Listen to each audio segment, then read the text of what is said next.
Pemirsa, wabah COVID-19 membuat sejumlah orang kehilangan pekerjaan. Namun hal ini tak membuat sebagian orang putus asa, melainkan menumbuhkan kreativitas untuk membuka suatu usaha agar tetap menghasilkan uang.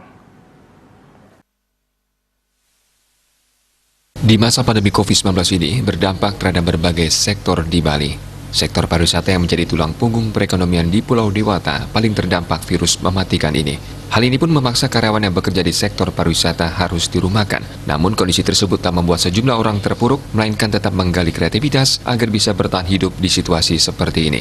Seperti halnya anak muda asal Denpasar, Gede Wahyu Anggara Putra. Pihaknya mengaku tak ada kepikiran untuk membuka usaha kuliner sebelumnya. Anak muda yang dulunya bekerja sebagai reservation di salah satu hotel ini mengatakan, wabah COVID-19 ini membuat dirinya berpikir kreatif untuk membuka suatu usaha agar tetap bisa menghasilkan uang. Pihaknya yang juga dibantu oleh teman membuka usaha ayam geprek yang melayani customer hingga tengah malam dengan sistem delivery. Saya harus memutar otak untuk tetap mendapatkan penghasilan. Tapi dengan ada COVID-19,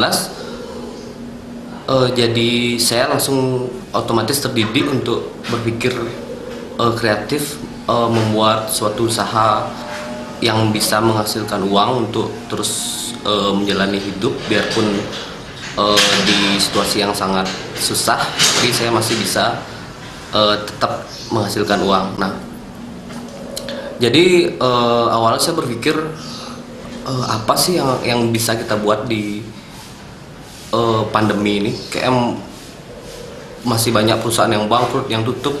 Kenapa kita membuat makanan atau apalah yang gampang dibuat, dan kita membuat itu tidak perlu menghabiskan waktu yang sangat lama, dan kita bisa cepat mengirim ke rumah orang-orang yang memesan. Di tengah wabah ini, sebagian besar masyarakat merasa putus asa. Namun pihaknya juga menyarankan agar kita selalu berpikir positif dan berusaha sehingga dapat bertahan di tengah pandemi COVID-19. Andika, Bali TV.